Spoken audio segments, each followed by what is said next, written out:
Hello, best friend, and welcome back to my channel. I hope you guys are all having the most incredible day. Happy Monday, happy start of a brand new week. I hope that this week is going to be really good to you. I hope that you're happy, that you're healthy, that you're safe, that you're grateful, and that you are abundant, honey. Listen, bitch, welcome back. I'm Sebastian. My name is Sebastian. I do pop culture videos every day.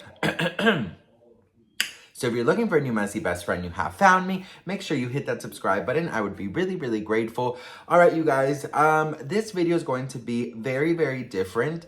I won't be, my normal messy joke, crazy self, because this is definitely a very serious topic. And I wanted to talk about Amanda Bynes. Amanda Bynes has been part of a lot of our lives, in the 2000s, early 2000s, with movies, with Nickelodeon, with all that, with the Amanda Show. Like, she's definitely one of those child stars that everyone kind of, in a way grew up with or has some kind of connection, with Hairspray or, whatever type of movies. But there is something really sad that happened. And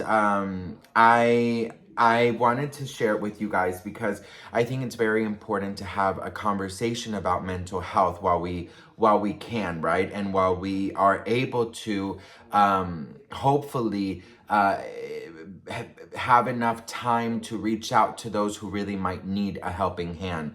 So Amanda Bynes was unfortunately placed on a psychiatric hold after she was found roaming the streets of downtown Los Angeles, without any clothes on. It says that Amanda Bynes has been placed on a psychiatric hold. Bynes was walking near downtown Los Angeles early Sunday morning without any clothes, where Amanda waved a car down, telling the driver she was coming down from a psychotic episode. Amanda herself called 911. Bynes was taken to a nearby police station where a mental health team determined she needed to be placed on a 5150 psych hold. It says that fortunately Amanda was not hurt and Amanda was, found just in time, basically. This weekend was 90s Con this past weekend, and Amanda was supposed to go and she was supposed to reunite with the cast from all that, and unfortunately she did cancel last minute due to illness. So now we know that maybe she was really going through it. A source close to Amanda says that she was hospitalized and she will most likely receive care for several days. So she's expected to stay there for several days. It says that a 5150 only lasts about 72 hours, but it can be extended. It's different for everyone, basically. It's almost been a year since Amanda's 9-year conservatorship ended.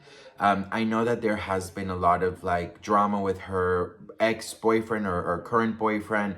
There's been so much, little weird things going on, but also Amanda was actually taking her life back, and, she completely retired from the entertainment business, and she was studying to be a nail tech, and, she was posting a lot of nail stuff, and she was actually getting really good at it. Amanda also did graduate from FIDM, which is the fashion school here where Lauren Conrad from The Hills went. I wanted to do this video because I feel like it's important to talk, and it's important to really take a moment of seriousness. We love to spill tea and we love to throw shade and we love to be funny, but I also take mental health very serious. I think that mental health is something that a lot of us unfortunately go through, and sometimes I think we feel like we cannot do it alone. I also feel like some people have a really hard time asking for help because some people don't even maybe realize that they need the help, right? Some people think that they might have it under control, but unfortunately, they don't. I think it's very important to take a moment and, think hard, because, this world is very difficult, and, we are only human. And of course, there's things that we just cannot deal with. And there's things that, we wish that we can deal with, but unfortunately, we sometimes cannot do it alone. And I think that when you grow up in an environment like Amanda did, I think that, you know, she had to kind of grow up really early, and she had to take control of everyone, and she had to be the responsible one in her house. Like a lot of, you know, child stars that come into money, and then their family just sees, you know, money signs, and then they lose all dignity and self-respect and everything, right? I wanted to do this video because, you know, I have a responsibility with my platform, to which I'm so thankful that I have. I wanted to do this video because I myself also suffer from mental health, and I know I'm not alone.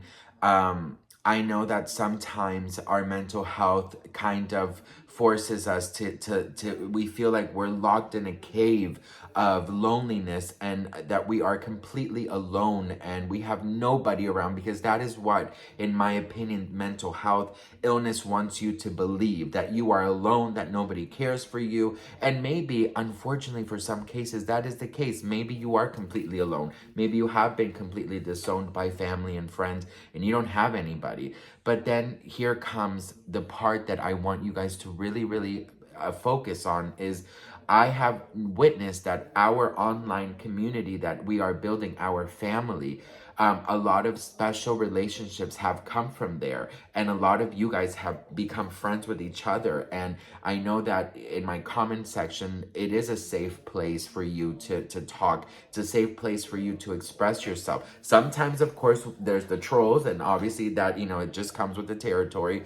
But I want you to know that even if you are completely alone, I want you to reach out to somebody. I want you to, you know, call a professional if that's the case.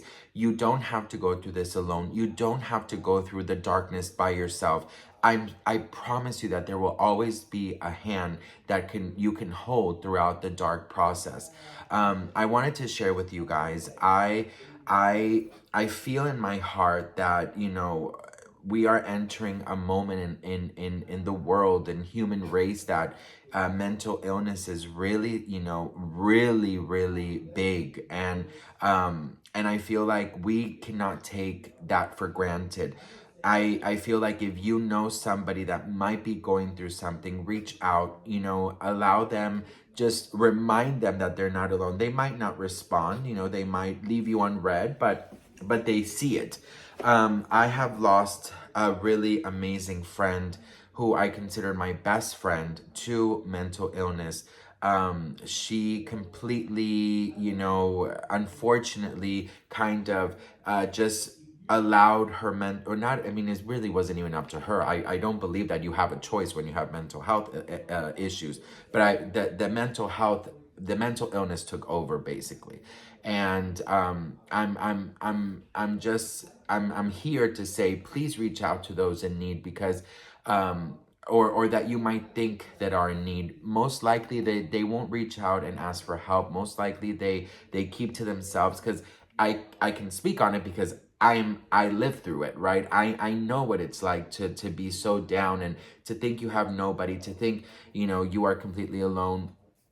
I wanted to share with you guys that I had, you know, I've had many episodes, but I had an episode quite recently where I just broke down, and I felt like I didn't have anyone to reach. I didn't have anyone. And yes, I'm grateful I have my husband, but sometimes you need a friend, right? You need a friend. And my husband is my best friend, but sometimes you just need, you know, a girlfriend. You need a friend, right? You know what I mean? And I felt like I didn't have any. And the reason I felt like I didn't have any is because I kind of forced myself to believe that, right? And I forced myself to sort of beat myself even more down, and that is what mental illness does. So I want you to have some sympathy, some patience for somebody who might be going through a mental health moment, because most of the time, 90% of the time, they have no choice. We have no choice but to not reach out, but to live in our caves and hide away, because we cannot do it. We are not strong enough to come out of there. So reach out, and if you're the one going through it, I know it feels like the world is caving in. I know that it feels like you are completely alone, but I promise you, even if you don't have friends or family, I can bet you anything that if you leave a comment in my comment section right now and say, I'm not well, I know in my heart somebody will reach out. If I see it, I will reach out. You're not alone, okay? And I want you to always remember that. I want you to take this lesson that it doesn't matter if you're famous, if you're rich, if you're this, mental health affects everybody.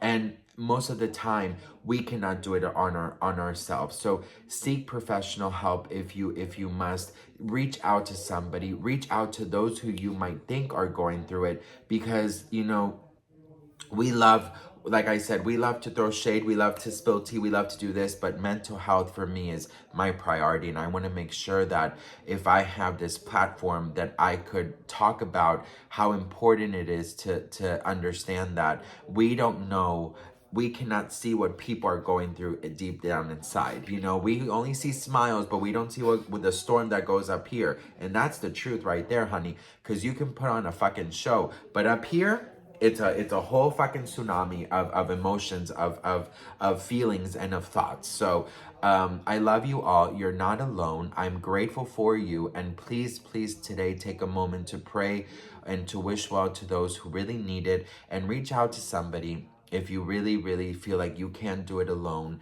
And I promise you that in most cases the storm will pass. And I wish I can say in all cases, but that's not the reality.